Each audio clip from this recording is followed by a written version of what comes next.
दोस्तों, जैसा कि हम सभी जानते हैं कि भगवान विष्णु सभी युगों में बार बार अपने भक्तों की रक्षा के लिए अवतरित हुए हैं और कितनी बार बिना अवतरित हुए ही उन्होंने अपने भक्तों की रक्षा की है। आज के इस वीडियो में हम आपके लिए एक ऐसी ही भगवान विष्णु की सच्ची भक्त से जुड़ी कथा लेकर आए हैं।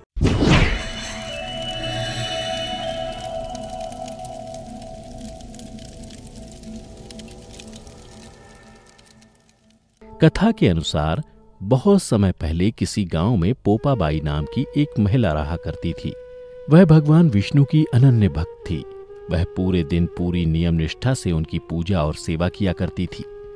ऐसा माना जाता है कि पोपाबाई ने अपना संपूर्ण जीवन भगवान विष्णु को समर्पित कर दिया था।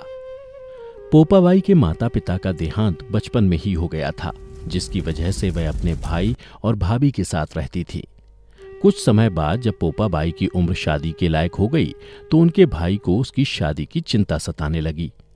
भाई ने कई रिश्ते उसके लिए लेकर आए, लेकिन पोपाबाई सभी को मना कर देती। इसी तरह कुछ दिन बाद जब पोपाबाई का भाई एक और रिश्ता लेकर आया तो उसने उससे भी शादी करने से मना कर दिया।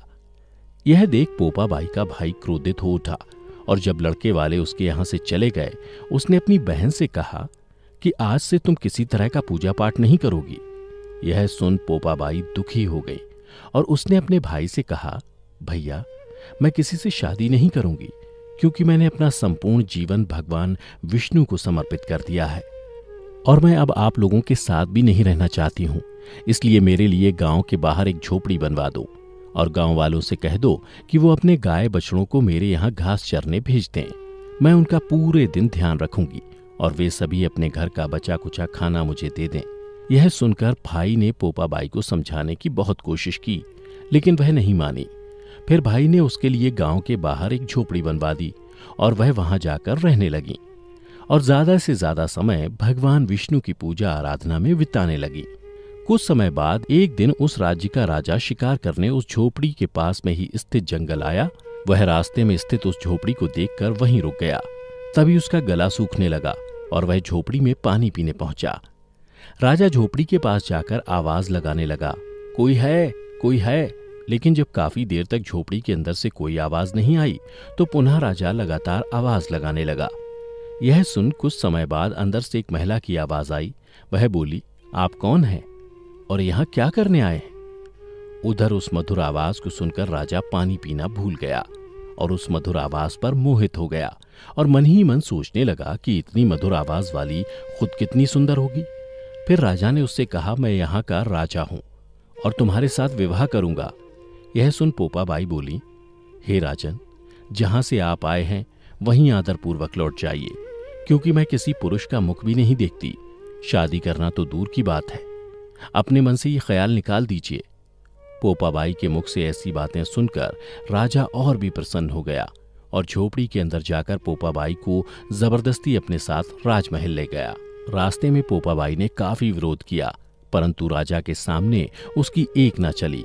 परंतु जब वह राजा के साथ राजमहल पहुंची तो उसने क्रोध में आकर राजा को श्राप दे दिया कि तुम्हारा राजपाट सब नष्ट हो जाएगा।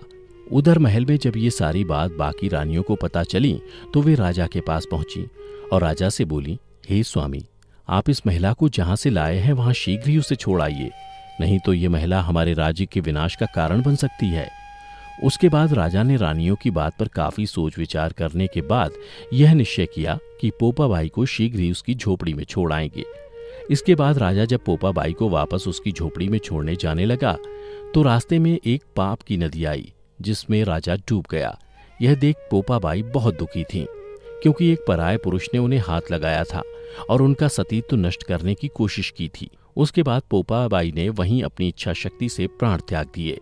फिर जब पोपाबाई यमलोक पहुंची तो वहां यमराज यानी धर्मराज ने पोपाबाई का बहुत आदर और सत्कार किया और फिर बोले, पोपाबाई, आपको वैकुंठवास तो नहीं मिल सकता, क्योंकि आपने विधान के अनुसार नहीं बल्कि अपनी इच्छा शक्ति से प्राण त्यागे हैं, परंतु भगवान विष्णु की आज्ञा से आपको सोने का राज्य दिया जाएगा। तो दोस्तों, ये थी भगवान विष्णु की एक अनन्य भक्त पोपाबाई की कहानी।